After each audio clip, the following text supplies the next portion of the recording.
In global politics, some moves are expected, often following predictable patterns and alliances that have been established over decades, while others send shockwaves across the world stage, challenging the status quo and prompting a re-evaluation of international dynamics. Today, September 30th, 2025, we witness such a moment, a pivotal point that could alter the course of international relations. African nations, long seen as navigating a careful path between global powers, are signaling a shift in their foreign policy, one that could redefine their role on the world stage. They are considering supporting the Philippines in its maritime dispute with China, a move that could have far-reaching implications for regional stability and global geopolitics. This is not just a minor diplomatic note, it is a potential earthquake in international relations, suggesting a bold new direction for African diplomacy. For decades, the narrative has been about China's growing influence in Africa, with investments and infrastructure projects that have tied the two regions closely together. Now, Africa might be using that influence to send a message back to Beijing, indicating that their partnerships are not without conditions or expectations. The conflict in the South China Sea feels geographically distant from Africa, yet the principles at stake resonate deeply with African leaders. Yet, risking this relationship suggests a powerful principle is at stake, one that transcends mere economic interests. Initial reports came from diplomatic circles at the United Nations, where discussions have been intense and closely watched by the international community. African Union representatives discussed the importance of the United Nations Convention on the Law of the Sea, or UNCLOS, emphasizing the need for a rules-based order. By framing their support around this legal principle, African nations are making a stand for a rules-based international order, asserting their commitment to international law and justice. This move is a testament to a new kind of confidence emerging from Africa, one that is driven by a younger, more assertive generation, eager to shape their continent's future. The decision African nations make could redefine alliances and challenge the balance of power, potentially leading to a new era of diplomacy and cooperation.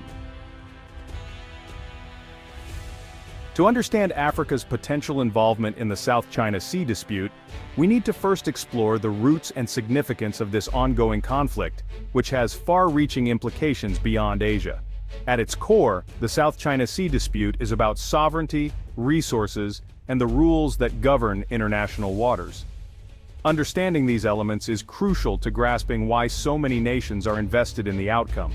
The South China Sea is not just a regional concern, it is a vital maritime corridor, connecting major economies and serving as a lifeline for global trade.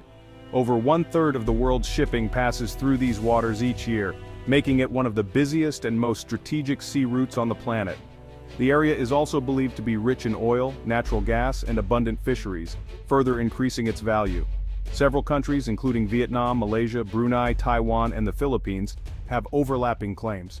However, China's claim is by far the most extensive and controversial. Beijing's so-called Nine-Dash Line asserts historical rights over nearly the entire sea, covering vast areas that other nations also claim as their own. This sweeping claim has led to frequent confrontations and heightened tensions in the region. The Philippines has emerged as one of the most vocal challengers to China's claims, turning to international law and diplomacy to defend its interests and sovereignty. In 2013, the Philippines took a bold step by bringing a case against China to an arbitral tribunal at The Hague, seeking a legal resolution to the dispute. In 2016, the tribunal ruled overwhelmingly in favor of the Philippines, declaring China's Nine-Dash Line invalid under international law. The decision was celebrated in Manila and by supporters of a rules-based international order. However, China rejected the ruling outright and has continued to build military installations and assert control over the disputed waters, escalating tensions with its neighbors. The Philippines, meanwhile, has sought support from regional allies and international partners, but the diplomatic landscape remains highly complex, with economic and security interests at play. Ultimately, the dispute raises fundamental questions about the power of international law and whether powerful nations can simply ignore global rules when it suits their interests. As these questions echo around the world, they have now captured the attention of leaders in Africa, who are watching closely to see how the international community responds and what lessons might apply to their own regions. Africa's position in global politics has transformed remarkably. In the 21st century, African nations speak with a unified voice, particularly through the African Union. A core principle in African diplomacy is respect for international law and national borders. This principle is deeply embedded in the African Union's charter. At the United Nations, African countries form a significant voting bloc. They advocate for the rights of smaller nations and adherence to international treaties. When African leaders look at the South China Sea, they see a reflection of their own historical struggles. They see a powerful country dismissing internationally recognized legal boundaries. Their potential support for the Philippines is about defending the international legal system. It's not just about choosing a side, it's about upholding global order. Why would African countries risk their economic relationship with China to support the Philippines? The answer lies in shared history, common values, and strategic calculation. Both Africa and the Philippines endured colonialism and fought for independence. This shared experience creates a natural sense of solidarity. African nations have a vested interest in a world where rules dictate outcomes. The 2016 arbitral ruling on the South China Sea is a critical test case for UNCLOS. Upholding the ruling is about reinforcing a global legal framework that protects every nation. By aligning with the Philippines, African countries can help create a new, multipolar world order. It's a strategic move to ensure Africa is an independent pole of influence. African support for the Philippines would likely be diplomatic and political. The African Union could issue a formal statement calling for respect of international law. Such a statement would carry immense symbolic weight. The African voting bloc in the UN could create significant diplomatic pressure on China. This isn't about winning a military battle, but about international legitimacy. Support could also involve increased cooperation in international legal bodies. African jurists and diplomats could reinforce principles underpinning the Philippine case. This diplomatic alignment could foster deeper economic and political ties between Africa and Southeast Asia. The idea of nations from different continents banding together over a shared principle is not new. The non-aligned movement during the Cold War is a powerful precedent. It brought together countries from Asia, Africa, and Latin America to assert sovereignty. They used international forums to champion causes like decolonization and nuclear disarmament. The spirit of the NAM is re-emerging in the alliance between African nations and the Philippines. Another example is the international anti-apartheid movement. Nations worldwide imposed sanctions and boycotts on South Africa, contributing to apartheid's downfall. This history provides a blueprint for action. It shows that when nations unite behind a clear principle, they can challenge entrenched power. The potential African support for the Philippines draws on this legacy of cooperation. It is a reminder that shared values can forge powerful alliances. An Africa-Philippines alignment on the South China Sea issue would dramatically alter the global geopolitical chessboard. This partnership would not just be a symbolic gesture, but a powerful statement that smaller and developing nations can shape the course of international affairs.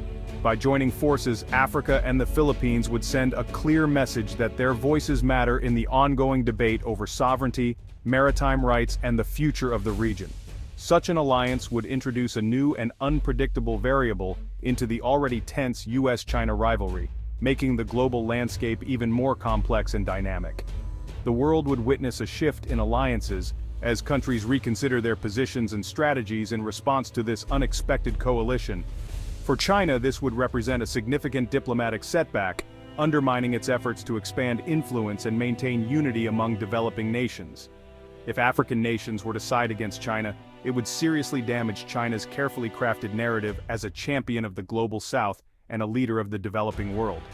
This could spark debates within China about its foreign policy approach and its ability to maintain long-term partnerships. It would also demonstrate that economic leverage, no matter how substantial, does not automatically translate into unwavering political allegiance. Countries may prioritize principles, sovereignty, and shared interests over financial incentives. For the US and its allies, this development would serve as a humbling lesson. It would highlight the limitations of traditional power politics and the importance of building genuine, broad-based coalitions. The effectiveness of a coalition defending a rules-based international order would become clear, showing that unity and shared values can be more powerful than military might alone. For countries like the Philippines, this shift would provide greater diplomatic leverage. empowering them to negotiate from a position of strength and influence global discussions. The conflict would be reframed as a crucial test of the world's commitment to upholding international law and a rules-based order, rather than just a regional dispute. Ultimately, this alliance would elevate the South China Sea issue from a localized conflict to a global litmus test, challenging nations everywhere to decide where they stand on the principles that govern our world. China's leadership would find itself in a delicate position facing a unified African front. Publicly, China would downplay the significance of African statements. Privately, Beijing would launch a diplomatic offensive across Africa. Chinese ambassadors would remind African nations of the economic benefits of their partnership. They might offer new incentives or issue subtle warnings. China would try to divide the African Union, persuading key countries to soften their stance. This situation would force introspection in Beijing about the limits of checkbook diplomacy. How China reacts would determine its future relationship with Africa and its trajectory as a global power. The potential alignment of African nations with the Philippines is a profound statement about our changing world. It signifies the end of an era where global politics was dictated by a few powerful states. Africa is becoming a central player, shaping norms and holding great powers accountable. This development underscores the value of global cooperation and multilateralism. The Philippines, backed by a global chorus, is in a stronger position. This moment marks a milestone in Africa's rise as a global force. The decision to support the Philippines is about choosing international law over power. It is a declaration of Africa's diplomatic independence. Africa's voice is now crucial, promising a more balanced and cooperative future.